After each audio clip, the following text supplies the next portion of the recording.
The email came in at 8:47 a.m., right as sunlight spilled across my office desk, catching the edge of my crystal pen holder and the faint reflection of my own face in the glass. Subject: We heard about your new salary. Let's talk. Dad. I stared at the screen for a long second, the corners of my mouth tightening. It wasn't a congratulations. It wasn't I'm proud of you. Just business as always. Outside my window, New York glittered like opportunity itself, the city that chewed me up once, and somehow I survived it. My phone buzzed again. Another text. Dad. Your brother needs help with college. We'll divide your paycheck, 50% for us, 30% for him. No excuses. No excuses. That was his favorite phrase. He used to say it when I came home late for my shift, when I couldn't afford groceries, when my shoes had holes. No excuses, Ava. Do better. I closed my eyes and exhaled, the scent of espresso filling the air. $735,770 a year. My dream job, earned through sleepless nights and silent tears. And yet, here I was 31, successful, sitting in a glass office overlooking Fifth Avenue, feeling 16 again, small under the weight of his words. But this time, something inside me shifted. This time, I wasn't going to shrink. 6 years earlier, I was still Ava Mitchell, the girl in her father's shadow. Our house in Ohio always smelled like fried bacon and disappointment. The walls were lined with family photos, me, 4 smiles beside my younger brother, Ethan, who could do no wrong. Dad's voice carried through the kitchen that morning. You're wasting your time, Ava. No company's gonna pay that much to some girl sitting behind a computer. He didn't look up from his newspaper when he said it. He never did. I just want a chance, Dad, I said, keeping my tone calm. There's a marketing firm in New York hiring analysts. They like my work. He scoffed. You're not moving across the country for some fantasy. You'll stay here, help your brother with his business degree, and maybe get a decent job nearby. Ethan leaned against the counter, smirking. Yeah, Ava. Be realistic. Something in me cracked then, not loud but final. I remember gripping the edge of the counter, my knuckles white. You mean your reality, I whispered. Dad finally looked up. His eyes were cold, steady. You owe this family everything. Don't forget who paid for your education. The words burned. I wanted to scream that my scholarships had covered most of it, that I'd been working nights since sophomore year. But I didn't. Instead, I went to my room, sat on the edge of my bed, and let silent tears roll down my cheeks. That's when I noticed the small velvet box tucked in my nightstand, my grandmother's old silver bracelet. I'd kept it hidden since she passed. Inside the lid, she'd written in faded ink, "Don't let guilt steal your wings." That night, I packed my suitcase. My heart pounded as I zipped it shut. I half expected Dad to burst in, to order me to stop. But the house stayed silent, except for the hum of the refrigerator and my own heartbeat. As I stepped into the cool night air, the weight of that bracelet on my wrist felt heavier than the bag on my shoulder. I didn't know where I was heading exactly, only that I was done asking for permission to live my life. New York didn't welcome me with open arms, it tested me. The first week, I slept on a friend's couch in a studio apartment that smelled faintly of instant noodles and ambition. Days were for sending resumes, nights were for reworking cover letters that nobody read. I lived on coffee, cheap noodles, and the kind of hope that flickers even when the wind is cruel. There were days I wanted to give up. Days I stared at my reflection in the subway window, wondering if Dad had been right. Maybe I was chasing something impossible. Then one morning, I walked into a networking event at a downtown cafe, cheap blazer, trembling hands, and met Diana Cole. She was everything I wasn't yet: composed, successful, effortlessly confident. A senior marketing director at a global firm. I don't know what she saw in me. Maybe the hunger behind my nervous smile, but she said something I'll never forget. Don't dim your light, Ava. Men do that for free. She gave me her card. 2 weeks later, I landed a junior analyst position at her firm. The salary was small, but it was mine. The first few months were brutal: late nights, impossible deadlines, crying quietly in office restrooms so no one would see. But every time I wanted to quit, I'd touch my grandmother's bracelet and whisper, "Don't let guilt steal your wings."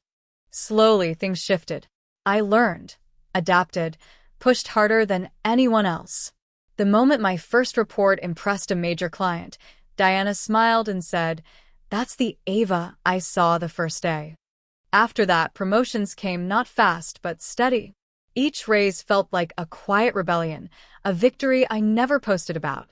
I'd tell my parents I was doing fine, nothing more. Dad would reply with one-line texts, "That's good. Your brother might need help soon." So, I learned to hide my success. While Ethan bragged about his new car, I was working 14-hour days, building marketing strategies for Fortune 500 companies. While Dad complained about bills, I quietly paid off my student loans. Then came the offer, the one that changed everything. The company's CEO called me in personally. "We want you to head our East Coast marketing division," he said, sliding a folder across the table. Base salary, $735,770 per year. I remember walking home that night through the Manhattan lights, numb. It wasn't joy that hit me first. It was disbelief, then pride, then the ache of wanting to call home, but knowing I shouldn't. I stood on the balcony of my tiny apartment, city wind brushing my hair, and whispered, "You did it, Ava." But deep down I knew the real test wouldn't be getting here. It would be what happened when they found out. The knock on my penthouse door came at exactly 10:02 a.m., firm, familiar, entitled.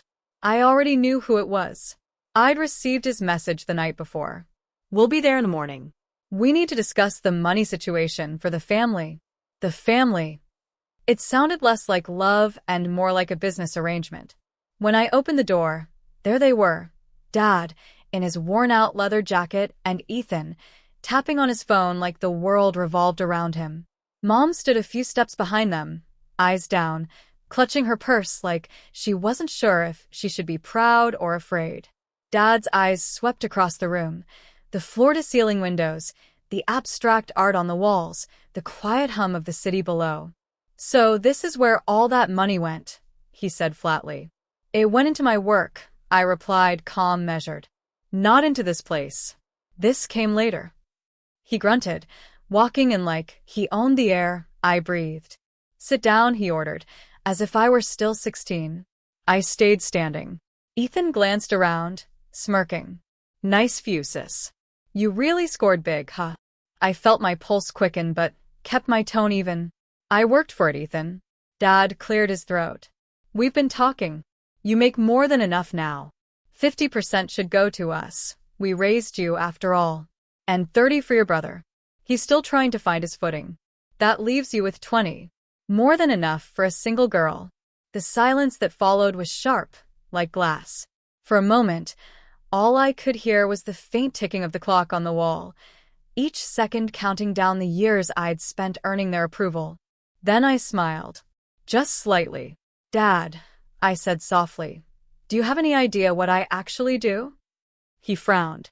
"Marketing. Computers. Whatever it is." I walked toward the wide glass window, overlooking the city. "I manage a global team of over 200 people. I negotiate seven-figure deals. I run campaigns that shape how Fortune 500 companies talk to the world." I turned to face him.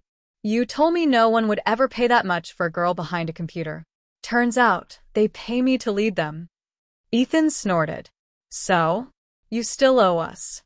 Family takes care of family." I stepped closer, my voice steady. "I agree. Family does take care of family. The difference is, real family doesn't demand a cut of your life." Dad's expression hardened. "Watch your tone, young lady." I didn't flinch. "No, Dad. You watch yours." The air grew heavy. Even Mom looked up, startled. "You taught me to be strong," I said, "but you only respected strength when it came from a man. You wanted me small, quiet, grateful. I was. Until I learned that guilt isn't love." He opened his mouth, but nothing came out. I walked to the coffee table, picked up the folder I'd prepared, my offer letter, contracts, numbers. I laid it down between us. This, I said, tapping the pages, is the value of the life you told me not to chase. I don't owe you percentages. I owe myself peace. For a long time, no one spoke. Ethan's smirk faded. Mom's eyes glistened. Dad's jaw clenched, then softened. Just slightly. Finally, I exhaled. You came here to take something from me.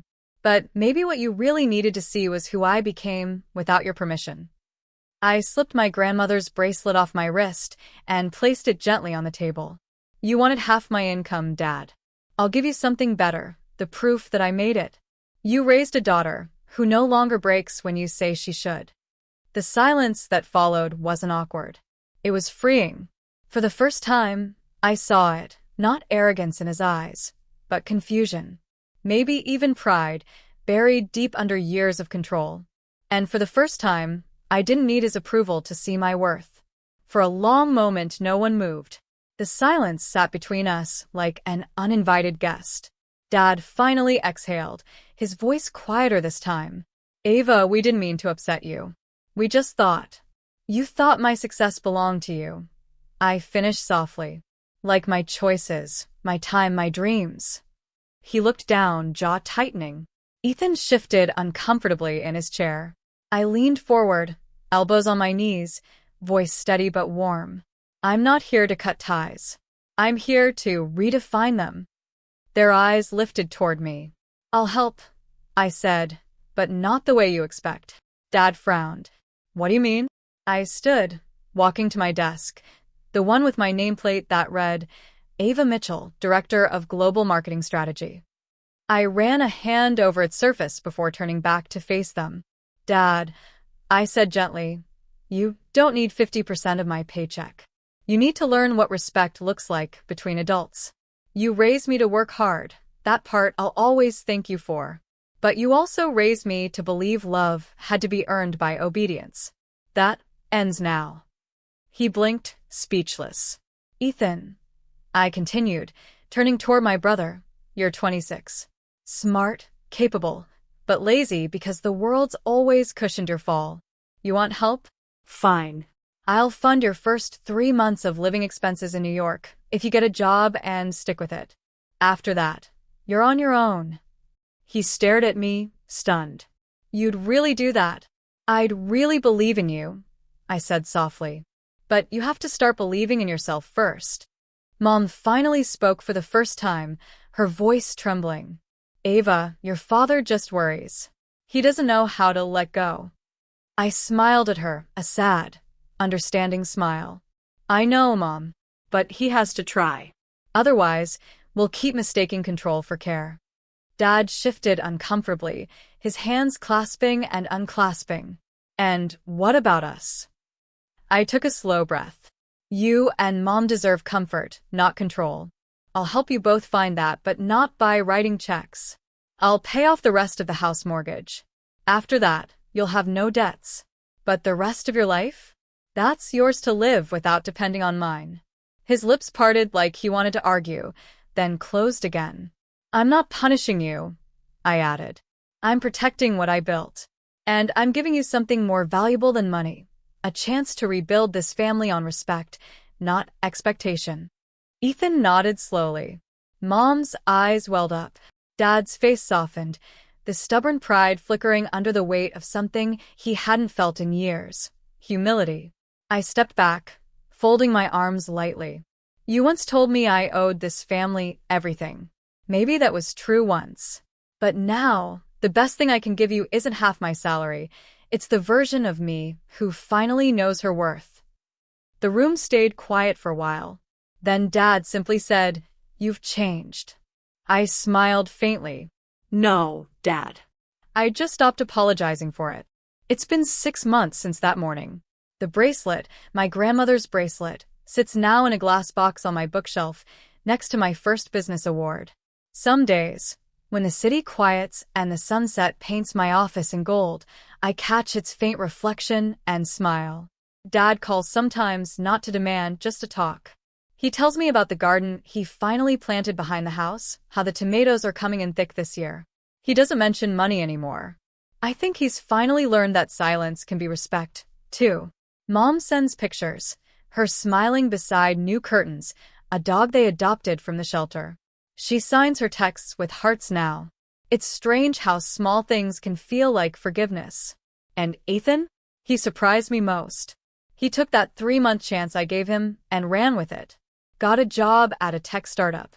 He texts me late at night sometimes, complaining about long hours, laughing about deadlines, the same exhaustion I once knew. Last week, he said, "I get it now, Ava. What it takes." I didn't reply right away. I just stared at the message and felt my chest tighten, proud, relieved, and maybe a little healed. I've learned something about power. It isn't about control or dominance.